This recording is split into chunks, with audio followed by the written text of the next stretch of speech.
샬롬 샬롬 샬롬 샬롬 샬롬 샬롬. 하나님 사랑합니다. 여러분 주 안에서 사랑합니다. 하나님께 고백한 사람들에게만 샬롬의 평강이 임하시기를 주님의 이름으로 축복합니다. 이 시대 샬롬이 없는 시대였어요. 사사기 시대가 그래서 암흑기이기도 했죠. 그래서 암흑기라고 얘기합니다. 왕이 없던 시대. 왕이 누구세요? 하나님이 왕이신데 인정하지 않아서 문제가 생길 때마다 이스라엘 백성들이 나 죽겠습니다 하면은 하나님이 또 그걸 긍휼히 여기셔서 그냥 놔두실 수가 없어서 인내하신 하나님께서 사사를 하나씩 보내셔가지고 외치게 하죠. 말씀을 듣고 그걸 외쳐서 구원해 주시고 또 몇 년이 평안하게 가다가 샬롬하게 가다 또 그 사사가 돌아가고 나면 죽고 나면 또 그 우상 숭배를 하는 바람에 다시 또 나라를 외국 그 적국에게 먹힘을 받는 이러한 때, 아주 기가 막힌 때, 기도원 여러분들 잘 아시죠? 양털 사건 우리 아까 읽었죠? 좀 읽으셔야 쭉 보실 것 같고, 오늘 예배 끝나고 그냥 돌아가시는 분들이 안타까워서 사실은 11절부터 마지막 40절까지는 깁니다. 근데 앞에 1절에서 10절까지를 다 함께 읽었습니다. 평강 없이 살아가는 것은 사사시대 이스라엘이나 기도원만이 아닙니다. 지금 여러분들 어떠세요? 저도 참 많이 느낍니다. 정말 저는 마스크를 못 쓰겠어요. 마스크를 쓰면 그렇게 안경이 뿌얘져요. 그래서 너무너무 힘이 들고 날 더울 때 지금 가을이 돼서 얼마나 감사한지 몰라요. 더울 때는 뭐 말할 수도 없죠. 그러니 그걸 하루 종일 마스크를 쓰고 일하시는 분들, 그리고 직장에서 근무하시는 분들, 특히나 전화로 응대하시는 분들 얼마나 힘이 들까. 저는 그게 숙달이 안 되더라고요. 잘 훈련도 안 되고. 그래서 우리는 그 옛날에 이런 거 없이 살 때가 얼마나 자유했는지, 그때는 뭐 당연한 거죠. 입으로 사람들하고 얘기할 때 이건 너무 감사해 이런 생각 여러분들 해보셨어요? 아무도 아마 안 하셨을 거예요. 그리고 뭐 코로나19 오기 전에도 우리 마스크 황사 때문에 많이 썼잖아요. 아주 먼지가 자동차를 볼 수가 없어요. 닦아도 먼지가 밀리지도 않더라고요. 그 황사 때문에. 저보고 매일매일 차 닦는다고 뭐라고 하지만 안 닦으면 어떻게 볼 수가 없는데 어떻게 해요. 매일 세차를 할 수도 없고. 그때도 제가 이 공기가 이렇게 흙이 이렇게 있어가지고 우리가 어떻게 호흡을 할 수 있겠나. 그래서 그때도 마스크를 쓰신 분들이 많이 있었는데 지금은 이제 그거 안 쓰면은 저촉을 받죠. 그건 우리를 위해서입니다. 그리고 상대방을 위해서이기도 하죠. 이 평강한 상태, 자유한 상태가 얼마나 좋은 건지 당해보지 않으면 몰라요. 근데 이 당함 속에서 억울해하고 불평하고 원망한다고 변화될 건 아무것도 없습니다. 거기서 우리가 감사할 줄 알아야 돼요. 이거 자유로웠을 때가 너무 감사했구나.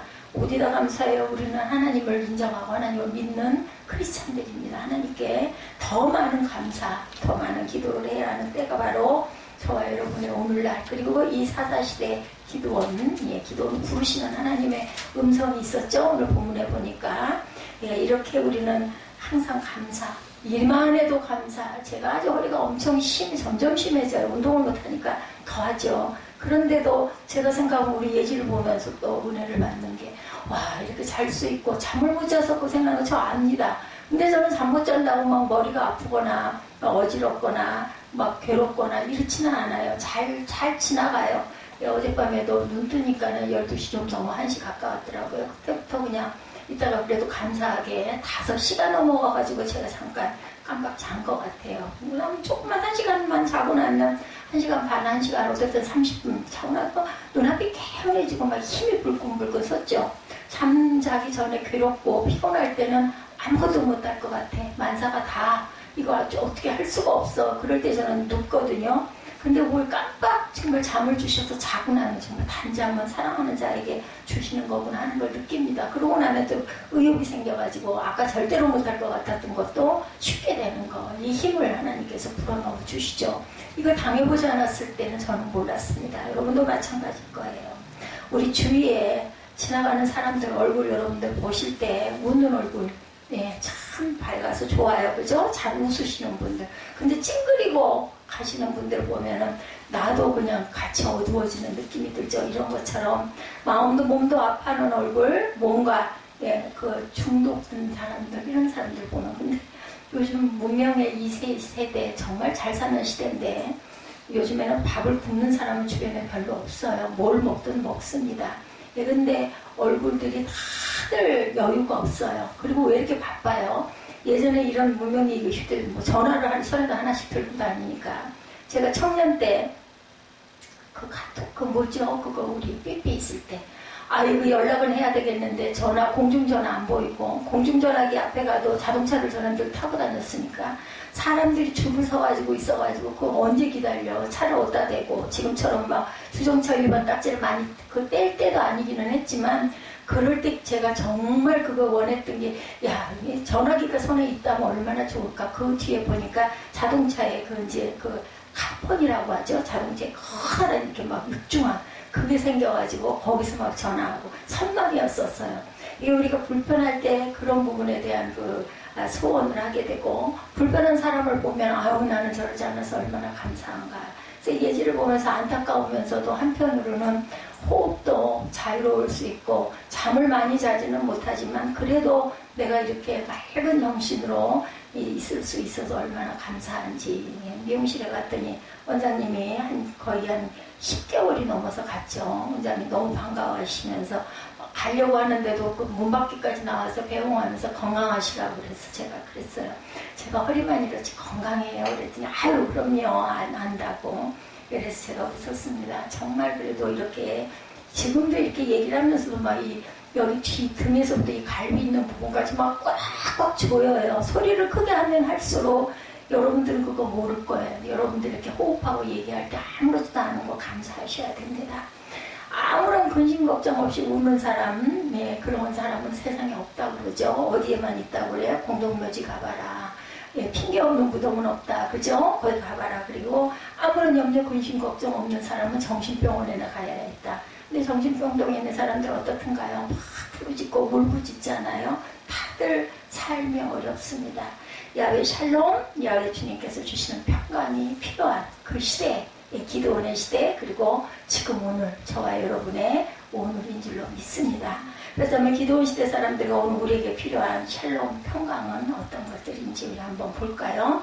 국어 사전적 평강은 걱정이나 탈이 없음 이렇게 나와 있더라고요. 보니까 성경이 말하는 평강, 샬롬은 첫째 개인적인 평강으로 신체적으로 건강하고 물질적으로 예를 들어 번영하는 그러한 삶이, 생활이 안정된 이런 사람들이 평강하게 평안하게 잘 살고 있다. 잘 사세요. 별일 없으세요? 우리 이렇게들 인사 많이 하죠. 그럼 우리는 뭐라 그래요? 하나님의 은혜로요. 전 어서 할 말이 없죠. 하나님의 은혜로 얼굴이 너무나 빛나 보인다라고 얘기를 하면 아파 보이지 않는다고 얘기하면 아이고 다 하나님의 은혜죠. 저는 그렇게 얘기할 수밖에 없습니다. 두 번째는 국가가 군사적으로 평화롭고 경제적으로 안정된 것. 개인적으로 먹고 살기 큰 불편 없이, 그죠? 이런 사람들 평안하게 산다. 물론 내면적으로는 여러 가지 문제가 많지만 겉으로 볼 때 국가나 군사적으로도 경제적으로 안정된 이런 나라, 아니면 개인 건강한 사람들, 물질도 웬만하고 남한테 꾸러가지 않고 자족할 수 있는 사람이죠. 세 번째 가장 중요하죠. 영적으로 하나님의 임재 가운데 하나님과 동행하는 삶, 평강입니다.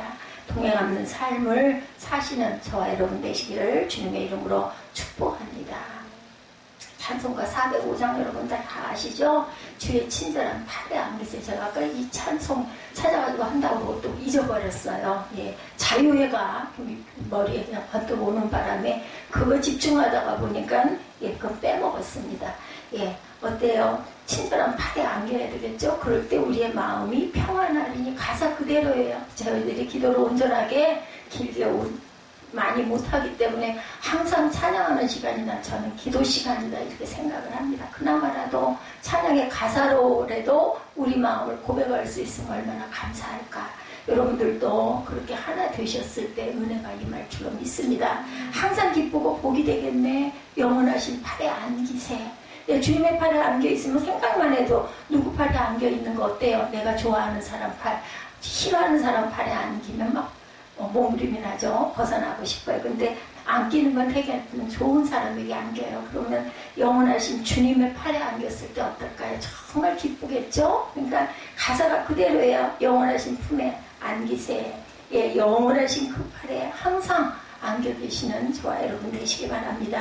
오늘은 그래서 샬롬의 하나님, 평강을 주시는 하나님은 어떠신지 11절에서 24절에 한번 봅니다. 내용으로 하나님의 열심으로 만들어진답니다. 하나님의 열심으로 이 평강은 만들어진다. 보면 어때요? 동방 사람들, 이스라엘 사람들은 미디안, 아말렉 동방 사람들 때문에 어땠어요? 이 기드온도 타작을 어디서 해요? 포도주 틀에서 숨어서 이게 약간 이렇게 구름이 져 있나 봐요.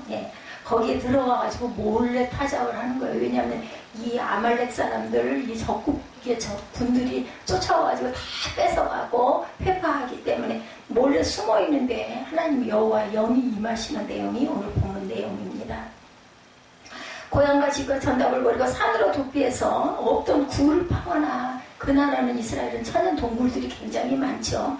그 속에 들어가가지고 지금 집을 삼아서 살고 있어도 거기까지도 쫓아와서 뺏어갑니다. 대적들이 씨앗이며 종자며 가축이며 아주 볼거리 없이 그냥 모두 다 약탈해가는 게 그 시대랑이었습니다. 그런 가운데 므낫세 지파죠. 요아스의 아들 누구예요? 요셉의 그 아들이죠. 므낫세 요아스의 아들 기드온 하면 모르는 사람이 없어요. 양털 사건 잘 알죠. 기드온조차도 이렇게 비참한 삶을 살고 있었다. 그런 상황에서 야훼 사자가 11절이죠. 아비에셀 사람 요아스에게 속한 오브라에 이르러 상수리 나무 아래에 앉았더라. 이렇게 상수리 나무라는 게 아주 상징이 대단합니다. 야훼 사자가 나타났었기 때문에.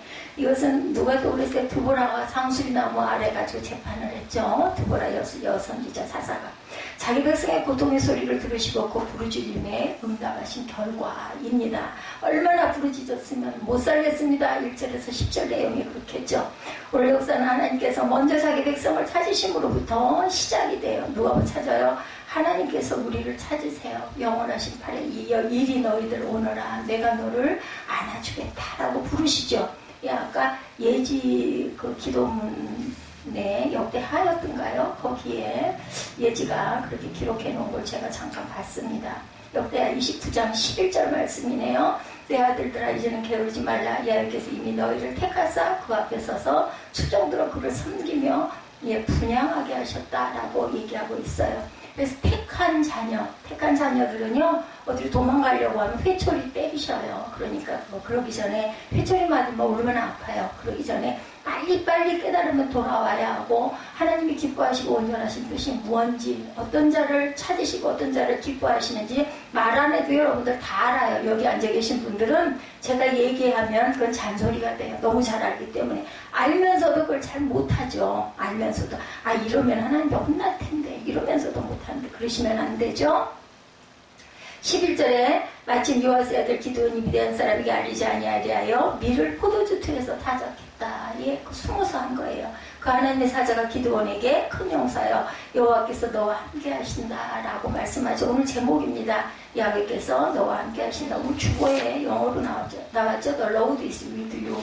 이거 가끔 틀릴 때 있어요. 제가 영어 실력이 부족해가지고 제가 자르다 보면은요 비슷한 데를 잘라놓고 그럴 때도 있습니다. 그래서 제가 우리 에스 전사님한테 항상 자문을 구하기도 합니다. 이 구절이 맞습니까? 근데 또 성경 구절이기 때문에 또 틀릴 때도 있어요. 뜻이 제대로 나와 있지 않을 때도 있고 그렇습니다. 야훼께서 내게 임하셨고, 한글로 쓰기가 너무 길 때는 제가 영어로 표기를 합니다. 간단하고 쉬운 것들은 너와 함께 하실 것이라고 하신 거죠. 이 상황은 대단히 신비스럽고 두려운 상황. 오늘 이 기도원 타작마당에 나타난 여호와 영.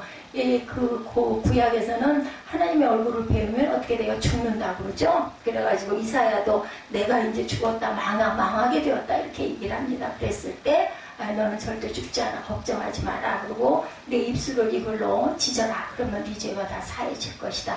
오늘 우리가 뭐예요? 세례받고 구원받고 예수님이 십자가에 보혈로 피를 우리에게 인쳐주신 것과 똑같은 일을 이렇게 절대로 너는 죽지 않을 것이다. 오늘도 마찬가지죠. 그럴 일이 없으니 염려하지 말라고 말씀합니다. 아브람과 롯에게 이런 상황이 벌어졌을 때 그들은 상대가 누군지도 모르면서 신비스러운 존재 앞에 무릎을 꿇습니다. 근데요, 하나님의 영이 우리에게 임하시면요, 무릎을 꿇게 돼요. 저도 여러 번 그런 그 감동, 성령의 임재를 느꼈을 때 막 눈물이 쏟아지죠. 그리고 막 외치고 막 펄펄 뛰게 있는 그러한 그 감동이 옵니다. 예, 하나님의 영이 무엇이라고 설명할 수도 증거할 수도 없지만 확실히 근데 두려운 게 아니고 막 마음에 기쁨이 넘치더라고요. 저는 너무 막 힘이 솟고 너무 기뻐 하늘을 날아갈 것 같은 그런 기쁨이 옵니다. 이스라엘은 환상 가운데 하나님을 보고 이제 죽었구나 절망했었죠. 6장이었던가요? 기도원에게 벌어진 상황도 그와 다르지 않았어요. 오늘 거기다 기도원을 찾은 분은 14절 이하에 보면 하나님의 사자가 아니라 하나님 자신이죠. 14절 이하 우리 한번 볼까요? 말씀하죠. 직접 14절에 야훼께서 그를 향하여 이르시되 이렇게 말씀합니다. 너는 가서 너의 힘으로 이스라엘을 미디안의 손에서 구원하라. 내가 너를 보낸 것이 아니냐?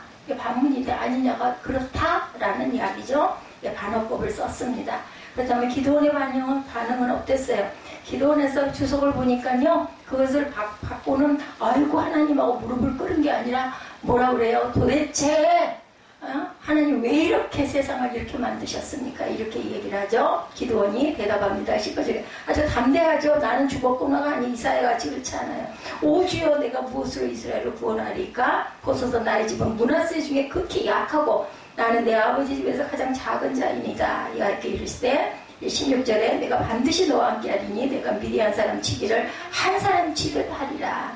그러자 17절에 기도원이 그에게 대답하되 만일 내가 주께 은혜를 얻었사오면 나와 말씀하시니까 주 되시는 표징을 보여달라고 그러죠. 예, 이렇게 해가지고 예물을 불사르는 사건, 불이 지나가는 사건으로 보여주십니다. 거룩하고 영광스러운 하나님의 나타나심에도 불구하고 대뜸 질문부터 하는 담대함. 얼마나 좋겠으면 그랬을까요? 그 시대의 상황이, 그죠? 예, 당신이 누구시며 왜 나를 찾으셨느냐 하는 것에는 관심이 없어요. 만약 당신이 하나님이시면 하나님 보낸 사자라면 제가 전부터 묻고 싶은 것이 있었는데 그것부터 물어보겠습니다. 이렇게 딱 단답형으로 들이대죠. 하나님의 백성이라는 이스라엘이 현재 처지를 한번 보십시오. 우리는 죽지 못해 겨우 살아가고 있습니다. 보십시오. 혹은 하나님의 사자를 알고 하는 영적인 안목이나 분별력은 고사하고 아예 관심도 없고 내가 죽겠는데 하나님의 사자든지 말든지 하나님이든지 말든지 예, 이런 거예요. 대단하죠? 그러면서 이스라엘의 현실에 대한 책임이 하나님께 있다는 듯이 막 따지고 덤벼듭니다. 짜증나고 화나는 현실에서 나를 찾아서 내게 말을 건넨 분이 하나님이든지 아니든지 나는 모르겠고 그동안 쌓였던 것을 막 퍼고 오죽이나 하면 이랬겠나 저는 이런 마음이 듭니다. 예, 제가 만약에 하나님이라면 예를 들어 야 이 녀석 아주 괘씸하고 나서는 벌을 줬을 것 같아요. 예, 너는 가서 너의 힘으로 이스라엘을 미디안의 손에서 구원하라. 내가 너를 보낸 것이 아니냐. 14절에 하나님은 거기에 대꾸도 안 하시고 이렇게 말합니다. 이런 말은 내가 누군데 감히 그럴 수 있을 텐데 하나님께서는 그러지 않습니다. 기도원이 어떻게 해요? 예, 15절에 보니까 무엇으로 이스라엘을 구원하겠냐. 므낫세 중에서 가장 약한 자다. 가장 작은 자다. 내 아버지 집에서 가장 작은 자 아니다. 15절에 그러죠? 지금 제게 뭐라고 하시는 겁니까? 제 꼴을 좀 한번 보십시오. 타작도 제대로 못해가지고 포도주 짜는 틀 안에 내가 이렇게 몰래 숨어서 이러고 있지 않습니까? 이런 거예요. 자기 집안이 다른 집안에 비해서 정말로 가난하고 형편없고 자신이 그 중에서도 가장 못난 아들이라는 말이죠. 27절에 보면 바알 제단을 걸고 아세르상을 찍을 때 데리고 간 적고 힘있는 종들만 10명이 있었다. 이 말은 뭐예요? 적들이 너무 많고 강하고 또 우리 현대 상황은 너무 최악이라는 뜻입니다. 저 아니라 누구라도 이런 상황에서는 그 어떤 일도 할 수가 없을 겁니다. 라는 이야기를 하고 있는 거죠. 우리 27절 한번 볼까요? 이에 기드온이 종 10사람을 데리고 야훼께서 그에게 말씀하신 대로 행하되 그의 아버지의 가문과 그 성읍 사람들을 두려워함으로 이 일을 감히 낮에 행하지 못하고 밤에 행하니라. 두려움이 있었어요. 뭐가 없었던 걸까요? 믿음이 없었던 거죠. 믿음이 없어서 그렇게 합니다. 예, 내가 이렇게 고백을 했는데도 어쩔 수가 없습니다. 예, 도저히 방법이 없어서 밤에 하죠. 내가 반드시 너와 함께 하리라고 하셨는데도 불구하고, 그죠? 내가 미디안 사람 치기를 한 사람 치듯 하리라. 무슨 말이에요? 하나님 기드온에게 수십만의 미디안 동맹군을 상대로 싸우는 것이 아니라 한 사람과 싸우는 것처럼 만들어 주겠다라고 말씀하셨는데도 메뚜기 떼 같은 적들을 상대로 하기보다 1대1로 싸우는 것처럼 해줄 테니 한번 해봐라. 예, 그런데 믿음이 부족한 거예요. 우리도 이럴 때가 너무나 많습니다. 다 나았습니다 하고도 아이고 무슨 좋은 이야기 있으면 이거 먹으면 나을까? 이런 생각을 하게 되죠. 예, 보면 내가 주께 은혜를 얻었사오니 나와 말씀하시니까 주 대신 표징을 내게 보이소서. 17절에 그러죠. 하나님의 말씀을 믿음으로 받아들이지 않을 뿐 아니라 도리어 원점으로 되돌려 질문을 하고 있습니다. 오늘 기도원이 진작에 처음에 물어야 했을 질문을 이제 하는 것이죠. 예, 당신은 누구십니까? 우리 에스라서에서 그랬었던가요? 예, 절대로 그 원병을 데리고 가거라 하는데도 저는 기도했기 때문에 그냥 가겠습니다. 그리고 아하와 강가에서 금식하고 기도하게 한 사건, 예, 그걸 보면서 참 나는 보잘것없구나 하는 생각을 했습니다. 예, 그 아닥사스다 왕이 예, 병사를 데리고 가고 그냥 가는 길이 3달, 4달 걸리니까 가면서 그때는 막 적군들이 많이 있어가지고 갖고 가는 여러 가지 그 물질 같은 거, 양식 같은 걸 빼앗아가지고 사람을 죽이기도 하고, 그러니까 제가 하나님께서 내가 나를 지켜주신다 했으니 나는 됐습니다 하고는 뭐 그래도 마음에 염려가 되니까 강가에서 기도하는 사건, 요즘에 새벽 예배 나가는 부분이라 제가 기억이 나는데요. 저는요 기억력이 바닥이어가지고 에스라의 이름이 지금 떠오르지 않아서 아까부터 얘기를 하려는데 그냥 다 알겠는데 이름 석자가 생각이 안 나는 지금 문득 생각이 나서 말씀을 드립니다. 하나님 어떻게 하세요? 18절 내가 너 돌아올 때까지 머무르리라. 무슨 말씀이에요? 지키고 있겠다. 못 믿겠으면 내가 원하는 방법대로 한번 하긴 해봐라. 내가 너를 기다리고 있을게. 한번 해봐. 너 하고 싶은 대로.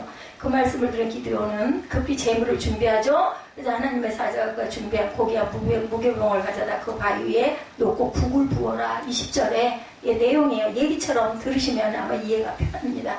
그렇게 준비된 재물을 바위에 올려놓고 야훼 사자가 지팡이로 재물을 건드렸고 바위에서 불이 나와 재물을, 정말 죄송하지만 눈에 보여야 믿는 거예요. 근데 보이지 않는 게 더 귀한 게 너무나 많다라는 것을 우리가 알아야 합니다. 보이지 않는 세계. 뭐 공기가 눈에 보입니까? 안 보여요. 그죠?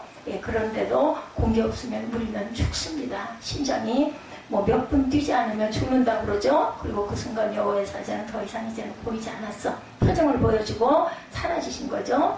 이것은 훗날 갈멜산에서 엘리야가 그죠? 자신이 준비한 재물에 물을 부어서 그것을 태운 상황과 크게 다르지 않습니다. 그때야 비로소 기도는 깨달죠. 22절에 슬프도소이다 주리하여 내가 여호와의 사자를 대면하여 보아야 한나이다. 이제사 고백을 합니다. 자신을 찾은 분이 11절부터 22절에 와서야 이제 내가 주님 정말 뵀군요 라는 고백을 하는 거죠. 자신을 찾은 분이 야훼 사자의 모습을 한 하나님인 것을 깨달았습니다. 그리고 그 깨달음과 함께 절망합니다. 사자는 하나님을 만나면 죽는다 이 생각이 난 거예요. 그죠? 하나님께서 그에게 뭐라고 말해? 23절에 너는 안심하라 두려워하지 말라 죽지 아니하리라. 그죠? 이런 일들이 구약에는 세세 소소하게 일어났고 모세와 아브라함은 직접 대면하여 모세하고는 대면하여 대화도 하셨죠. 하나님이 그때는. 그 말씀을 들은 기드온은 비로소 안정을 찾습니다. 이 안정은 야훼를 만난 것으로 인한 충격과 두려움에서의 안정만은 아닙니다. 고통스럽고 불안한 현실에서 안정, 샬롬, 샬롬. 우리가 정말 저는 늘 그 샬롬을, 그래서 인사를 지금 10년 이상을 샬롬 이상의 단어를 제가 찾지 못해서 우리 인사할 때 샬롬으로 지금도 앞으로도 제가 몇 년 서 있을지 알지 못하지만 마지막 순간을 제가 알지 못하지만 아마 끝까지 샬롬일 것 같아요. 근데 그리고 평상시에도 저는 샬롬을 구합니다. 다툼이 있을 때도 있죠. 혈기가 있을 때도 있습니다. 아니면 아이로 인해서 마음이 상할 때도 있습니다. 아니면 어떤 일로 인해서 마음이 상할 때도 있습니다. 그러고 나면 막 분이 올라오고 하면은 제가 마음으로 샬롬을 외칩니다. 그냥 하나님 평강한 마음 주세요. 내 마음대로 되지 않을 때 뭐 찬양도 뭐 말씀도 그게 잘 안 될 때 있습니다. 그럴 때는 그냥 뭔가 그런 영상을 제가 찾아가지고 보고 듣고 느끼고 눈물 흘리고 그러다 보면은 마음이 진정이 돼요. 여러분들 어떤 방법으로든 각자에게 조금씩 달라요. 그죠? 제가 지난번에 그래서 여러분들에게 여쭤봤어요. 어떤 분은 찬양할 때, 어떤 분은 말씀 읽을 때, 그죠? 그것도 저것도 안 될 때는 내가 참 은혜 받았던 어떤 책의 몇 구절을 좀 본다든지, 그렇게 해가지고 그 마음을 돌이키고 좀 비워놓고 밀어놓고, 그러다 보면 마음의 여유가 생기면 진정이 되고, 아, 내가 잘못된 부분은 여기였겠구나. 그러면 나중에 그분에게 기도하고 뭐 입으로 시인해야죠. 아 죄송합니다. 내가 좀 지나쳤습니다. 그렇게 저는 풀어가고 있습니다. 이 샬롬 굉장히 중요합니다. 누구를 위해서? 나를 위해서. 그죠? 이거 잊지 마시기 바랍니다. 천국을 소유하는 건 다른 게 아니에요. 하나님의 나라를 바라볼 수 있는 사람은 샬롬하지 않은 사람은 바라볼 수가 없습니다. 그리고 마음에 감동이 오는 사람도 샬롬의 상태여야만 옵니다. 여러분들 귀한 열매를 맺으려면 아까 제가 초반에 말씀드렸죠. 다 모든 요건이 충족되어야 하는 바람과 그리고 공기와 햇빛과 물과 그죠? 그리고 땅이 있어야 되겠죠. 그런 것처럼 하나님께서는 우리에게 예수님이 오셔서 제일 먼저 말씀하신 돌아가셨다 부활하셔서 말씀하신 게 뭐예요? 샬롬이었어요. 그 마음의 평강을 여러분들 항상 회복하고 누구 때문에 속상하고 그럴 때 있어요. 땅에 사는 모든 사람은 뭐 목사라고 별다르지 않습니다. 저는 뭐 그보다 더 못하지만 그럴 때는 마음을 가진 무릇 지킬 만한 것보다 내 마음 지키라. 그게 바로 샬롬입니다. 그걸 잊지 마시기 바랍니다.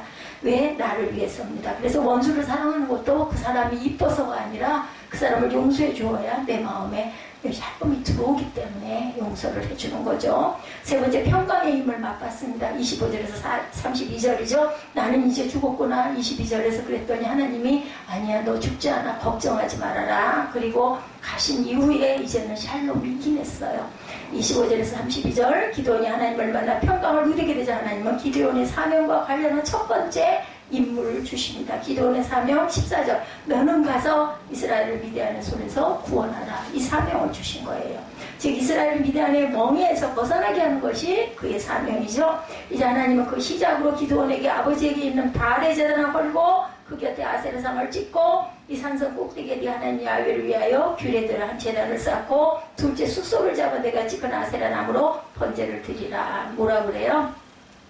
아버지에게 있는 바알의 제단을 헐고 누가 그랬어요? 아브라함이 그러지 않았어요? 그죠? 아브라함의 아버지가 데라가 우상을 만들어가지고 파는 사람이었어요. 그래서 그거를 아버지가 어디 너 잘 집 잘 보고 있어 하고 떠났는데 뭐 했어요? 이 아브라함이 거기에 있는 모든 것들을 다 찍어서 부서뜨려 버리죠. 아브라함의 아버지가 와가지고 어째 너 이따위로 만들어놨어? 그러니까 뭐라 그래요? 제일 큰 신상이 나머지를 다 때려 부셔가지고 이렇게 만들었습니다 하죠. 그러니까 아버지가 제가 그 근 있지 않아요. 아버지 뭐라 그래야 되라가 이 녀석아 무슨 만들어놓은 상이 그런 걸 때려 부시겠니? 본인도 살면서도 그 우상을 섬기면서도 그런 얘기를 했던 걸 제가 기억을 합니다. 성경에 나왔어요.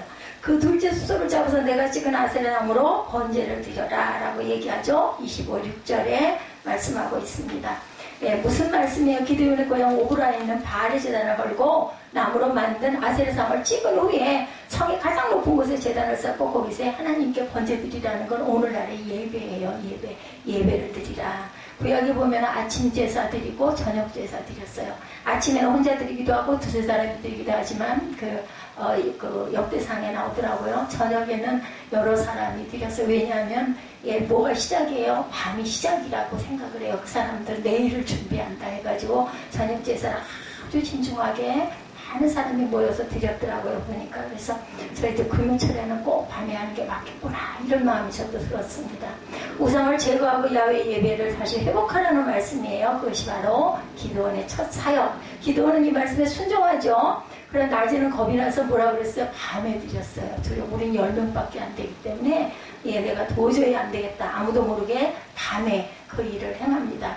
아니나 다를까 다음날 아침 오보라 사람들 중에 난리가 났죠. 이제 죽었구나인 거예요. 바알 제단이 파괴되고 아세라 사람이 찍혀서 사라졌고 도성 높은 곳에서 제사를 드린 흔적이 그대로 남아있었기 때문에 이제는 너는 죽었다인 거예요. 도대체 누가 바알과 아세라 신을 노엽게 했느냐. 이제는 죽었다라는 거죠. 그 사람 때문에 우리 모두 신의 진노를 받게 되었다면서 흥분하죠. 유라올라 광풍 만나가지고 피한 곳에서 바울이 손에 뱀이 기어 올라오는 거 털어버렸을 때 거기에 있는 민족들이 뭐라 그랬어요? 저 사람 이제 죽었다. 신의 노여움을 받았다. 근데 멀쩡하니 살아있으니까 그 다음에 신이라고 절하죠. 그때는 정말 미개했던 것 같고 하여튼 모든 것들이 다 신이에요. 보면은 그죠? 뭐 바다신, 태신, 달신 그리고 주변에 있는 모든 것들을 섬기죠. 그러다 그 일이 기드온의 소행인 줄 알게 된 그들은 기드온을 죽이려고 합니다. 기드온을 바알 제단이나 아세라 상처럼 파괴해 없어버려야 자신들이 그 고유를 면할 것이다. 예, 그래서 30절에 이렇게 얘기하는 거죠. 그때 기드온의 아버지 요아스가 나서죠. 뭐라 그래요? 31절에 보면 너희 바알을 위하여 다투느냐? 너희가 바알을 구원하겠느냐? 그를 위하여 다투는 자는 아침까지 죽임을 당하리라. 바알이 와연 신일진데 그의 재단을 파괴하였은즉 그 자신을 위해 다툴 것이니라. 나를 벌을 주지 않겠느냐. 31절이죠. 하나님을 위해서 흥분하고 하나님을 위해서 싸우는 것이 아니라 우상 때문에 흥분하여서 길길이 날 때는 너희의 모습이 진짜 우습다인 거예요. 그걸 만들어 파는 사람도 조차도 그게 무슨 신상이 뭘 해 이런 이야기를 하는 것처럼 바알이 참신 살아있는 신이라면 자신의 제단을 파괴하고 여신 아세라의 상을 찍어 불태운 자를 지금 이 순간도 살려두겠느냐 이 얘기인 거예요. 그죠? 그의 말은 옳죠. 바알이나 아세라가 정말 참신이라면 이런 걸 그냥 보고 다 신상을 파괴하게 두지 않을 것이란 말입니다. 만약 그러지 않으면 자신을 맹신하는 사람이 자기를 떠날 것인 거죠. 기드온의 아버지 요아스는 자신이 아들을 위해 그런 말을 하면서도 속으로는 긴가민가 그랬을 수도 있겠다. 아들 편 드는 거죠. 보면은 그래서 그 말들을 해요. 피는 물보다 진하다라는 말. 어때요?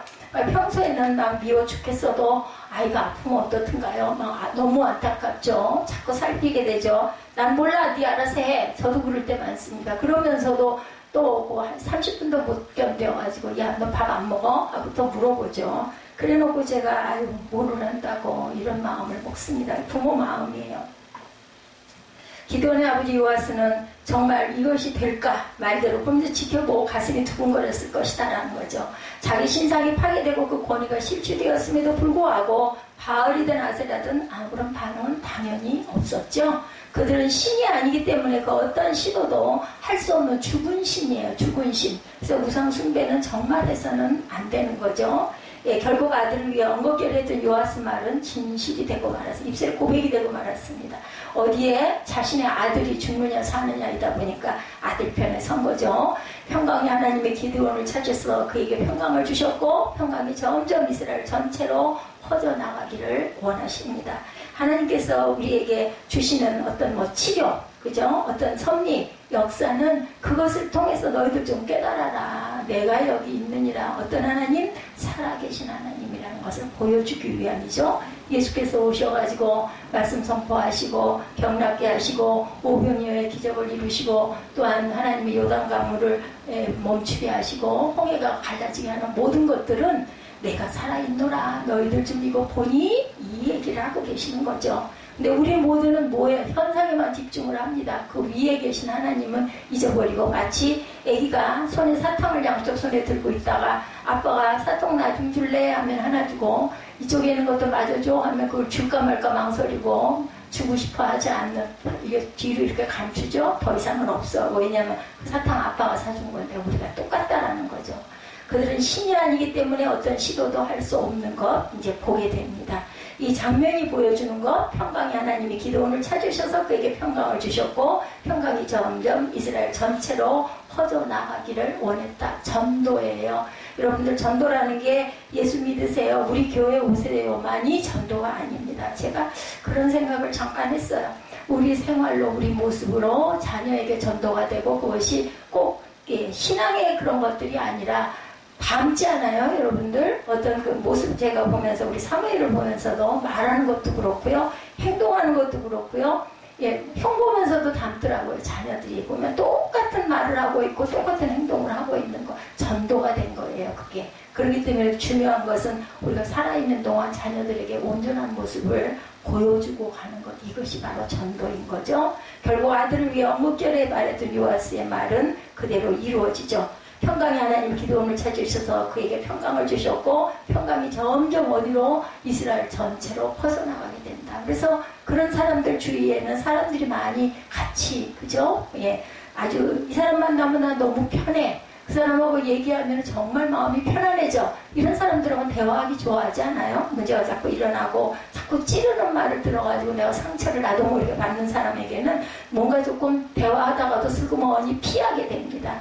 평강의 하나님이 이러한 평강을 이루기를 지금도 오늘도 이 기도 이 말씀을 통해서 6장을 통해서 저와 여러분에게 임하고 계시다는 거 저는 여러분에게 선포합니다. 그리고 조금 먼저 그런 부분을 하나님이 정말 저를 사랑하시는 거예요. 그 꼬마 때 교회 나갔던 그 모습 그 마음을 보셔가지고 안 할래야 안 할 수가 없죠. 말씀을 여러분에게 전하려면 봐야 되고 먼저 느껴야 느낌을 전할 수가 있지 그냥 읽듯이 해가지고는 아무런 감동이 오질 않아요. 근데 정말 그런 게 느껴졌을 때는 정말 여러분도 함께 느껴졌으면 싶어서 제가 자꾸 반복을 해서 얘기합니다. 하나님의 평강의 힘으로 바알과 아세라에게 그리고 우상에 사로잡힌 사람들에게 도전하고 전하게 되죠. 왜냐하면 내가 겪었기 때문에 제가 지난번에 그 차인표 씨 간증을 들으면서 그분은 왠지 모르게 크리스찬이라고 하기에는 조금 좀 그랬었어요. 신혜라 씨는 제가 인정을 하고 알겠는데 그랬는데 정말 실제로 그 어떤 사역장에 가가지고 그 아주 미개한 나라 가서 하나님이 당신과 함께 하십니다. 이야기를 좀 해달라고 자기 혼자서 그저 1등석 비행기를 따로 타고 갔대요. 같이 가기가 싫어가지고. 그랬더니 목사님이 이제 한 자리에 모일 수밖에 없어가지고 그 신혜라 씨가 무슨 대사로 가야 되는데 거기를 빠져서 못 가게 되니까 차인표 씨가 할 수 없이 가게 됐다고 그러더라고요.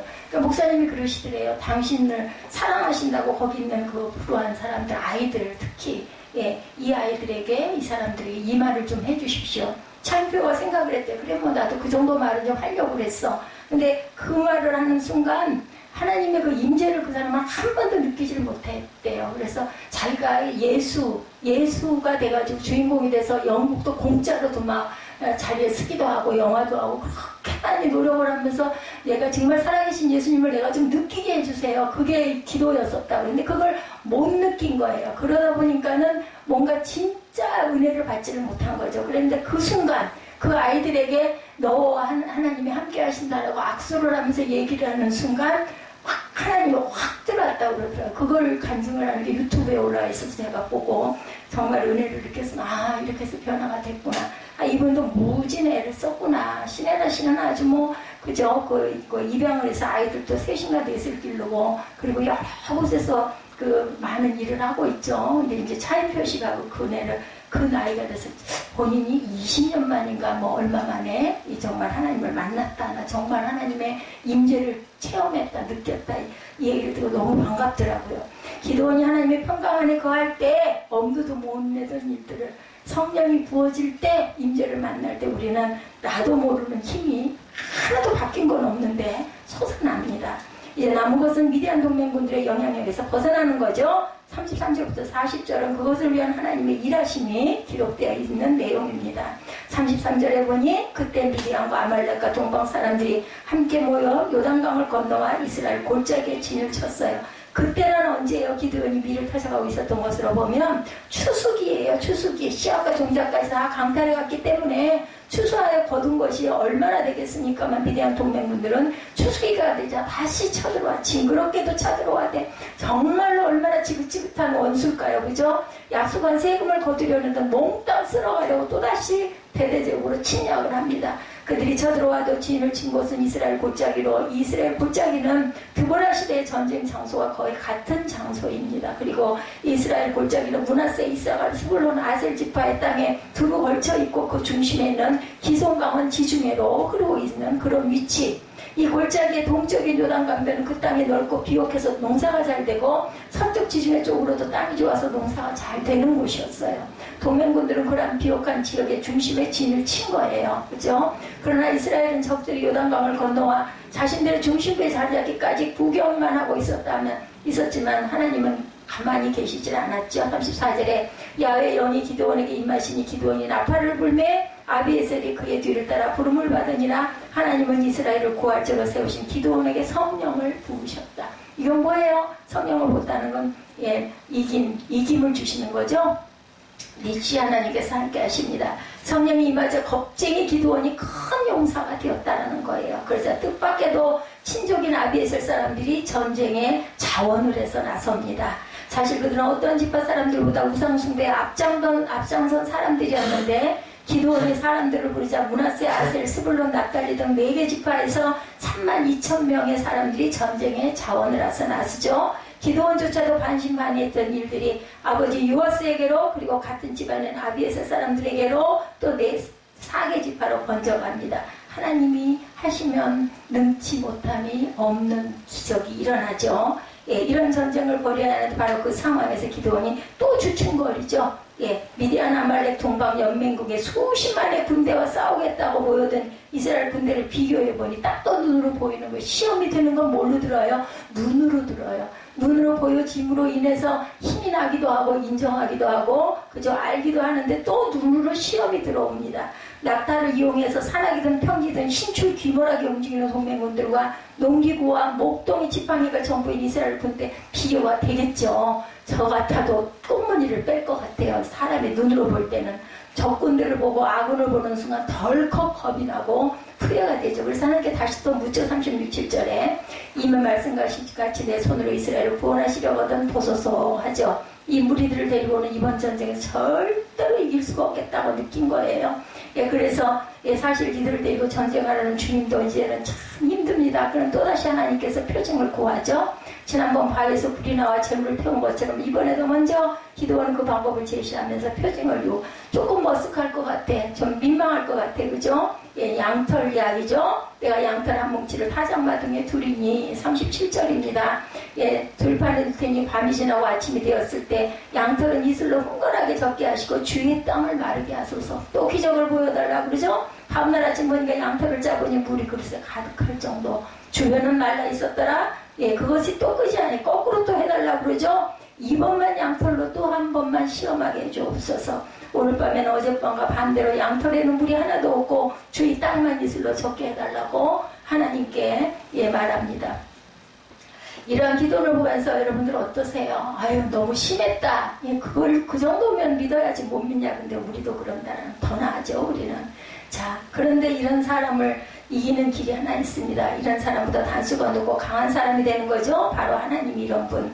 하나님이 이런 기도원에게 대해 인내하시고 그가 원하는 대로 다 들어주십니다. 화가 날 법도 한데 그것을 통해서 오늘 주님은 저와 여러분에게 말씀합니다. 첫째, 지난 세월 동안 이스라엘 백성이 하나님 앞에 이 정도의 모습조차 보여주지 못했다는 것. 그죠? 불평일지라도 그것을 하나님께 하고 의심하면 과감하게 하나님을 의심하고 믿을 수 없다면 못 믿겠다고 말하는 것조차도 그들이 안 했다는 거예요. 그 이스라엘 백성들이. 하나님의 비록 기드온이 그저 무례하고 고집스러워 보여도 그 정도라도 내게 관심을 가져주니 내가 기쁘다 인 거예요. 오죽이나 하면. 그죠? 아이에게 아무리 얘기를 해도 들은 척도 안 해. 예, 그러다가 한번 뻥씩 들여다보고 와가지고 슬쩍 아는 척하면 마음으로 이거 뭐 왜? 뭐 때문에 그러는데 그러면서도 반가운 거. 하나님 지금 그러시는 거예요. 하나님 앞에서 정직해지고 솔직해져서 의심도 하고 불신도 해보는 거. 그나마라도 조금 그죠? 예, 뭔가 실마리가 있는 거죠. 예, 두 번째, 이보다 더 중요한 것, 이것은 이스라엘을 살롱을 위해서 당신의 전부를 포기하신 듯 보이는 하나님을 보라는 거죠. 완전하신 하나님의 평강은 없어지거나 절대로 줄어들지 않는다라는 걸 잊지 말라는 겁니다. 예, 그러나 이스라엘의 불신과 불순종 그리고 기드온의 미련하고 둔함은 주님을 흔들 수 있을 만큼 컸다라는 거죠. 그럴지라도 자기 백성의 평강을 위해 찾으시고 일하시는 하나님은, 인애의 하나님은, 긍휼의 하나님은 포기하지 않으신다. 우리 예배 초기에 인애의 하나님, 긍휼의 하나님 찬양 다 불렀어요. 제가 찬양을 대대에게는 말씀에 비롯해서 다 연결되어 있긴 하지만 주님의 긍휼을 강같이 흘러 아까 하셨죠? 네. 그래서 하나님께서는 우리 때문에 당신 자신을 포기하시고 독생자 아들도 보내주셨잖아요. 왜냐하면 방법이 없으니까. 이렇게 해가지고는 도저히 저놈들을 구원할 수가 없겠다. 다 죽겠다. 그래가지고 방법으로 아들을 보내주셨죠. 자기 백성에게 평강을 주시기 위해 그 일을 시작하신 하나님은 어떤 경우에도 포기하지 않으시고 반드시 그 일을 이루셔서 자기 백성을 평강 가운데 거하게 하시는 하나님. 주의 친절한 팔에 안기세 하지요. 오죽이나 하면 그거 느낀 사람이 아마 이 찬양을 부르고 가사를 썼으리라 봅니다. 평강을 찾는 자에게 반드시 주시는 하나님입니다. 스티브 브라운 책 하나님을 누리는 기쁨에 다음과 같은 이야기가 기록되어 있습니다. 최근에 뉴욕을 방문했다 올랜도 집으로 돌아올 때 섬뜩한 경험을 했다. 비행기를 타고 돌아오는데 폭우를 동반한 엄청난 천둥과 번개가 쏟아졌다. 내 옆자리에 젊은 엄마가 앉아 있었고 그녀는 어린 아들을 무릎에 안고 있었다. 나는 몹시 무서웠지만 애써 태하는 척했다. 비행 중에 가장 흥미로웠던 것은 그 어린아이였다. 아이는 그런 상황을 전혀 무서워하지 않고 오히려 엄마와 즐거운 시간을 보내고 있었다.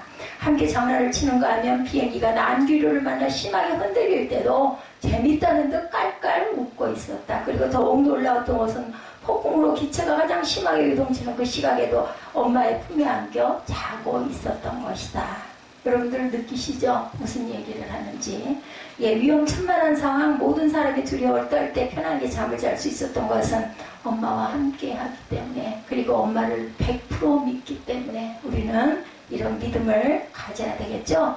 하나님의 백성인 나와 함께 계신 하나님의 품이야말로 세상에서 가장 안전한 피난처라는 것을 잊지 마시기 바랍니다. 평강이 없는 것은 뭐예요? 그런 상황들이 나를 자꾸 누르기 때문에 그래요. 알긴 알겠는데 아이고 그래도 그렇지 이걸 어떻게 해. 이러다가 무슨 일 일어나면 어떻게, 이게 문제인 거죠. 내 백성에게, 친백성에게, 친자식에게 그저 회초리를 주지 않는 일은 없다라고 말씀하죠. 친자식에게는 백성에게 평강을 주기 위해 친히 그를 찾으시고 그들을 길이 참으시고 원하는 대로 허락하시면서 결국은 당신의 평강을 그들에게 부어주시는 참 인애의 하나님을 잊지 마시는 저와 여러분들 기도원처럼 이런 은혜가 임하시기를 주님의 이름으로 축복합니다.